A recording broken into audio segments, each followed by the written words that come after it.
It's a pleasure to invite Dr. Murali Chakravarti.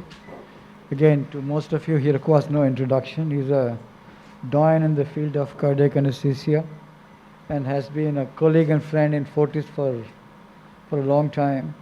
He's also the former president of the IACTA and editor-in-chief of Annals of Cardiac Anesthesia. Thanks, Bala. Thanks, Suresh, for calling me. Thanks, Murli, for inviting me to this lecture. Those of us who are involved in ECMO and organ transplantation will know that this is the mecca of organ transplantation in Asia and Eastern Europe.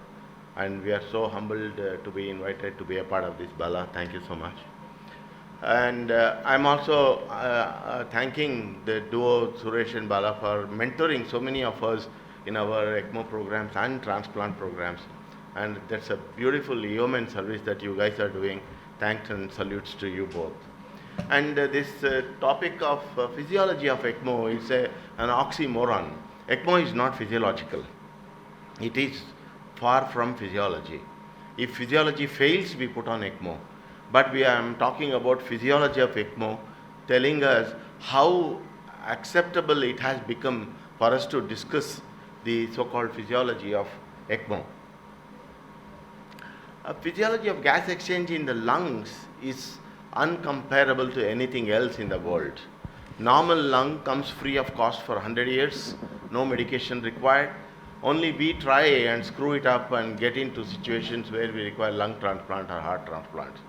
Highly efficient gas system, receives full cardiac output every minute, and nothing can mimic. And let's not even try to compare and say that ECMO is a suboptimal option that we have. Suboptimal maybe, but it's life-saving, and like we have seen the data globally, ELSO data, and also what Suresh showed us now, we know that just to, it's a desperate attempt at saving lives.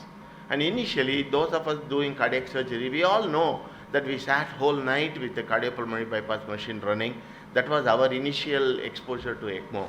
And with that, we were the first ones to adapt to ECMO even earlier to the critical care guys, because we had the exposure to cannulation, we had the knowledge of echo. These are very handy in these situations. So I am not even going to discuss to you about the normal lung and artificial lung. It is uncomparable, but it is life-sustaining.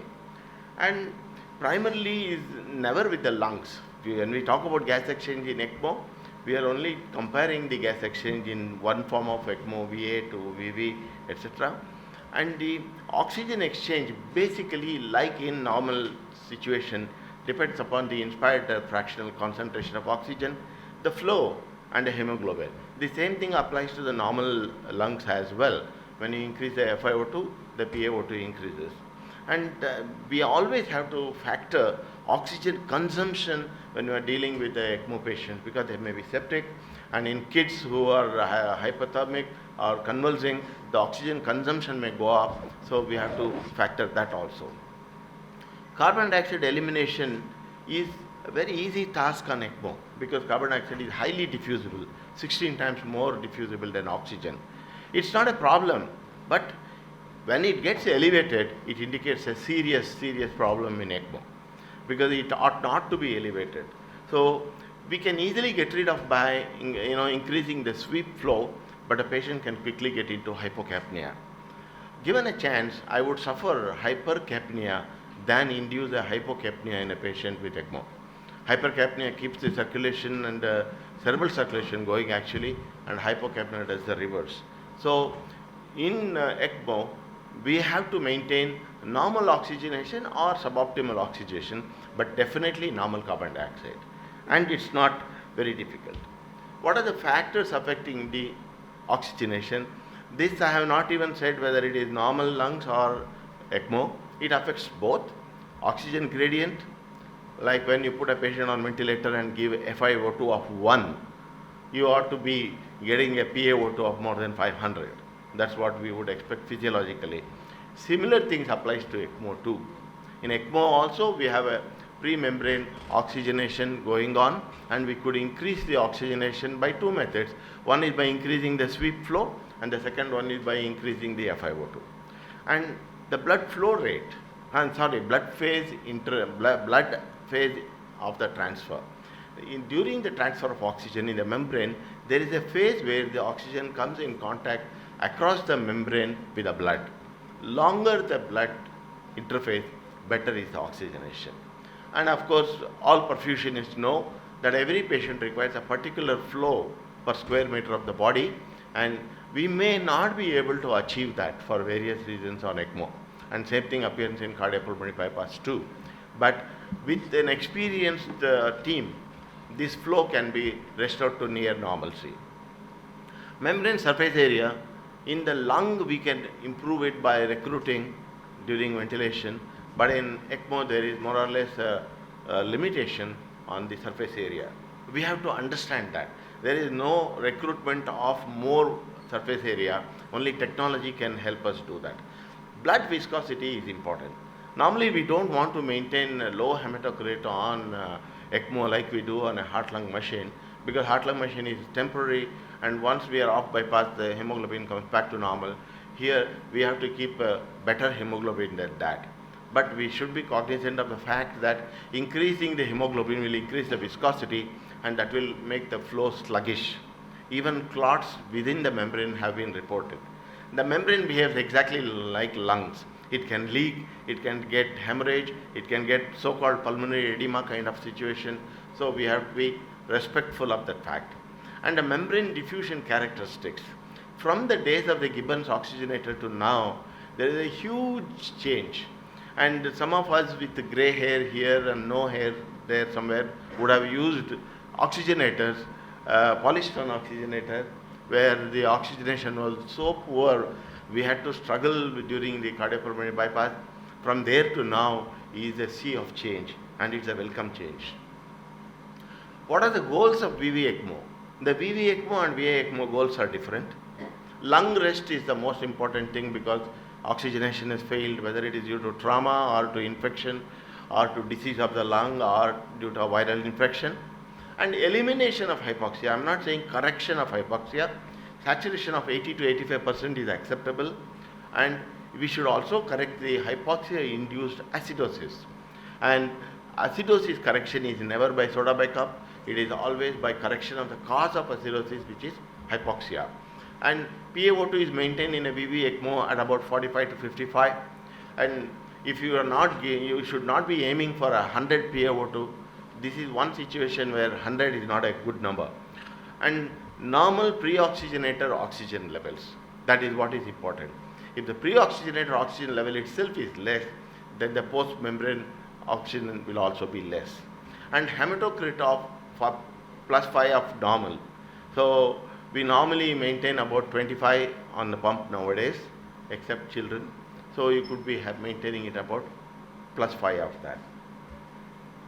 And what are the other goals? Once the RV dysfunction, there is a peculiar phenomenon of RV function improvement after a VV ECMO, RV dysfunction after an ECMO. In pulmonary hypertensives, when we put them on ECMO, PA pressure comes down and the RV function improves. But in those with normal PA pressures, when the flow is increased into the lung, then the increased flow causes obstruction to the RV outflow, RV dysfunction can set in. This can also lead to RV failure, and don't hesitate to use inotropes in those situations to improve the RV function. Although you are on ECMO, ECMO doesn't mean that you are going to cut off all medicines. Even ventilation, you should have the baby ventilation going on, and we should have, the main idea is to adequate systemic perfusion. I am not saying via good blood pressure, by good oxygenation. And there should be a decreasing trend, not normalization of acidosis and lactate, and we should sustain normal cardiac function. It is important to have a LV function improving after you institute a VV ECMO, because hypoxia is gone, and the other functions like liver and kidney should be optimal, and minimal or no inotrope is the goal for VV ECMO. In contrast, what is the role of this? There is a recirculation port. Those of you who are actually running the ECMO machine, I suggest those of us involved in ECMO should run the ECMO machine for a day at least to get to know the tubings and circulation. There is a recirculation port. This bypasses the oxygenated blood from the systemic circulation, So we have to be aware of that. Sometimes we have to clamp this line, recirculation line, when there is hypoxia. So that is another goal, that when you are not getting sufficient oxygenation, clamp the recirculation port. And you can insert, as Suresh said, VAV ECMO in patients who are unstable, who require cardiac support. Normally, heart LV is not supposed to be affected when you are instituting a VV ECMO, but if it does, because of acidosis or sepsis, you can introduce an arterial line into the circulation. Please remember, it's very difficult, paradoxically so, to assess hypovolemia in a patient who is on ECMO. If there is the compartment of ECMO and patient compartment are one, and you cannot add anything like you do for the heart-lung machine into the oxygenator fluids. Whatever fluids and blood that you give, you still have to give it to the patient. So please ensure that your outcome indicators for sufficient perfusion are followed. That is, even now the urine output, the toe temperature, patient consciousness, lack of acidosis are useful parameters to assess. Like I said, we like to have a near normal or a little higher than normal hematocrit. So red cells may be required. It should be administered to the patient. I am saying to the patient because there will be no port where you can inject into the oxygenator of the ECMO circuit. Dialysis may not be possible because the blood pressure may not be higher, especially in VA ECMO. You may have to do CRRT. And if your institution has an anti-CRRT nephrologist, God help you. CRRT gives an excellent support, and in tandem lines as a part of the ECMO circuit, and sedate and paralyze the patient during cannulation. And also, if you observed, Suresh did mention that sedation and paralysis is one of the measures to optimize the patient's oxygenation. The breathing and the movement of the patient should not take away some of the oxygen. Reduce the sedation after establishing ECMO, and it is very important to assess the brain of the patient during ECMO, especially VA ECMO. So, and also the person who is adding medications to the patient, remember, drugs like fentanyl, midazolam, etc. get absorbed to the circuitry, so you may have to add little more than usual. And the goals of VA ECMO, there cannot be acidosis. If your acidosis is ongoing in VA, that means that it's not an optimal ECMO. That's where you will realize if you have to abort ECMO and go into further assists like VADs, etc. There should be no base deficit, normal lactate level, normal or elevated SpO2, because the utilization of oxygen may not be as much because the patient is paralyzed and sedated. SpO2 may be higher. Optimal oxygen and carbon dioxide, PaO2 between 60 and 150, saturation above 90, and good organ functions. And there is a peculiar phenomenon of coronary dysfunction in spite of good oxygenation, because you must remember, most of us do return the oxygenated blood in the femoral artery. That arterial blood may not reach the upper part of the body. Suresh did mention the Harlequin syndrome or the North-South syndrome, where the upper part of the body is mainly getting perfused with deoxygenated blood. The lower part gets oxygenated blood. One way to avoid that is to have an axillary artery return. Otherwise, make sure that you are monitoring the brain. This is where the near infrared spectroscopic monitoring of the brain is very important. If a patient develops brain death on VA ECMO, it is very hard to explain to the family and to yourself, because you would have sedated initially. When the sedation goes off, you realize the patient is brain dead and you missed that bus. You could have easily got an upper limb return to avoid the Harlequin syndrome. I am purposely not going into the cannulation, but however, look at this picture, it is quite indicative how the upper part of the body is getting deoxygenated blood. The LV is functioning, but it is getting deoxygenated blood, so the coronaries get deoxygenated blood. Although there is a blood flow, there is coronary ischemia. Once this happens, you have to think of returning blood into the upper limb. I think I will not go into the VA and VV ECMO differences, and also I am not going into the cannulation differences. And I have already spoken about carbon dioxide removal. It is easier, faster, but don't get into normalizing carbon dioxide or normalize oxygen, because if you normalize oxygen on a VV ECMO, carbon dioxide will be at boot level and it is not good for the patient at all. no cannulations, sorry. And do's and don'ts, I'll go away with these points. Go for ECMO early, don't debate too long. Let the best man puncture the vessels. There is no teaching going on when you are putting a percutaneous ECMO. If difficult, after the first attempt, go for a cut down. Use ultrasound all the time. Don't heparinize before the guide wire gets into the vessel. Be sterile as far as possible. Keep the primary problem always in focus.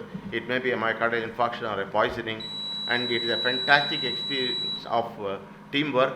And the picture on the right shows in France they are putting a patient on ECMO on the railway platform. I think that should be our aim. Thank you very much.